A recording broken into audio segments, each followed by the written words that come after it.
తెనాలి బోస్ రోడ్లోని శ్రీ వాసవి కన్యకా పరమేశ్వరి దేవస్థానంలో శ్రీదేవి శరన్నవరాత్రి ఉత్సవాలు అత్యంత వైభవంగా జరుగుతున్నాయి. ప్రతిరోజు అమ్మవారికి విశేష కార్యక్రమాలు, చండీ యాగాలు నిర్వహిస్తున్నట్లు అర్చకులు తెలిపారు. స్థానిక బోస్ రోడ్లోని శ్రీ వాసవి కన్యకా పరమేశ్వరి దేవస్థానంలో దేవీ శరన్నవరాత్రి ఉత్సవాలు అంగరంగ వైభవంగా జరుగుతున్నాయి. గురువారం వాసవి అమ్మవారు శ్రీ ధనలక్ష్మీదేవి రూపంలోనూ, శ్రీ రాజరాజేశ్వరీదేవి, శ్రీ గజలక్ష్మీదేవి అలంకారంలో భక్తులకు దర్శనమిచ్చారు. 5వ రోజు అమ్మవారు ధనలక్ష్మి రూపంలో దర్శనమివ్వడంతో అమ్మవారిని రూపాయి నోటు నుండి ₹2, ₹5, ₹10, ₹500 కరెన్సీ నోట్లతో అమ్మవారికి ప్రత్యేక అలంకరణ చేశారు. కరెన్సీ నోట్లతో అలంకరింపబడిన అమ్మవారిని భక్తులు పెద్ద సంఖ్యలో దర్శించుకున్నారు. ఉదయం విశేష పూజలు, అర్చనలు, అభిషేకాలు, పూజాది కార్యక్రమాలు నిర్వహించినట్లు ఆలయ అర్చకులు తెలియజేశారు.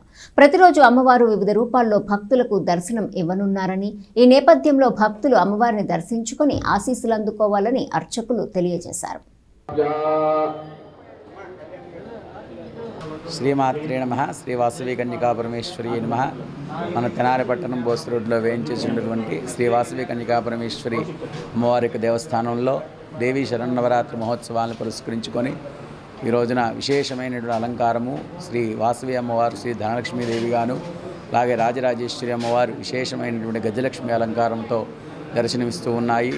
మరి ఈ యొక్క శుక్రవారముతో కూడుకున్నటువంటి నవరాత్రుల్లో ఈ యొక్క వాసవి అమ్మవారికి విశేషంగా మనకి దొరికేటువంటి చక్కగా ధనముతో, అంటే ఆ యొక్క డబ్బులతో చక్కగా అమ్మవారిని అలంకారం చేసుకొని చక్కగా భక్తులందరికీ కూడా దర్శనమిస్తూ ఉన్నారు. ప్రతిరోజు కూడా విశేషమైన సాంస్కృతిక కార్యక్రమాలు, అలాగే చండీ హోమాది కార్యక్రమాలు కూడా జరుగుతున్నాయి.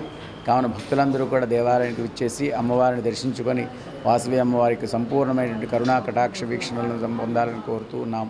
ఆలయ అర్చక స్వామి నిదురుపాటి రామకోటి.